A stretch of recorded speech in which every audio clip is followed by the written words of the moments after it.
Halo semuanya, selamat datang kembali di channel Bukan Saran Keuangan. Hari ini kita akan membahas satu frasa yang pendek, sederhana, tapi dampaknya luar biasa di jagat media sosial.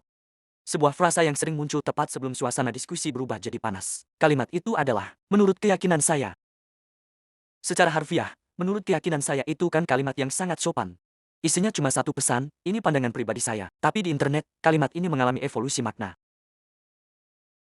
Ia tidak lagi terdengar netral, melainkan terdengar seperti, saya akan bicara sesuatu yang belum tentu benar, dan saya berharap Anda tidak membantah saya. Masalahnya bukan pada keyakinannya, tapi pada waktu kemunculannya. Biasanya kalimat ini muncul setelah data tidak ada, sebelum debat memanas, atau saat seseorang sadar argumennya mulai goyah.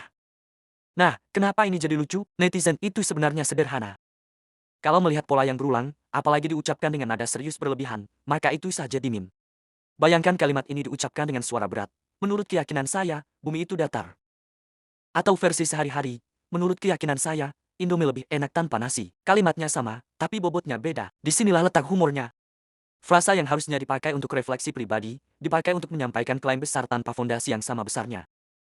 Disinilah diskusi jadi sedikit lebih serius. Masalah utamanya bukan pada orang punya keyakinan. Semua orang berhak. Masalahnya muncul ketika keyakinan pribadi diposisikan setara dengan fakta yang bisa diverifikasi.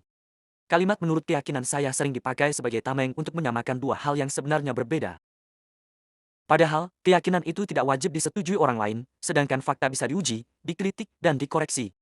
Ketika dua ini dicampur, diskusi jadi buntu. Karena gimana cara membantah kalimat, ini keyakinan saya? Jawabannya, tidak bisa. Dan justru itulah yang bikin frasa ini rawan disalahgunakan. Frasa ini viral karena banyak dari kita pernah mengalaminya. Pernah ada di diskusi yang awalnya rasional, lalu mentok di satu kalimat sakti, ya tapi menurut keyakinan saya. Kalimat itu seperti tombol pause, bukan untuk berpikir, tapi untuk mengakhiri diskusi. Netizen tidak menertawakan keyakinan, mereka menertawakan pola komunikasi yang defensif ini.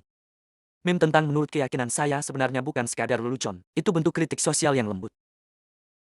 Karena alih-alih berkata, argumenmu lemah dan tidak berdasar, internet berkata, baiklah. Menurut keyakinan saya juga, ini lucu. Humor jadi cara paling aman untuk menyampaikan pesan penting. Tolong bedakan antara percaya dan membuktikan. Jadi, apakah salah mengatakan menurut keyakinan saya? Tentu tidak. Yang perlu kita sadari adalah di mana kita menggunakannya. Untuk tujuan apa, dan apakah kita siap kalau keyakinan itu tidak disetujui. Karena di ruang publik, keyakinan boleh disampaikan, tapi diskusi tetap butuh kejujuran intelektual. Dan menurut keyakinan saya, kalau kita bisa menertawakan cara kita berdiskusi, itu tandanya kita masih mau belajar. Terima kasih sudah menonton. Jangan lupa like, komen, dan subscribe. Sampai jumpa di video berikutnya.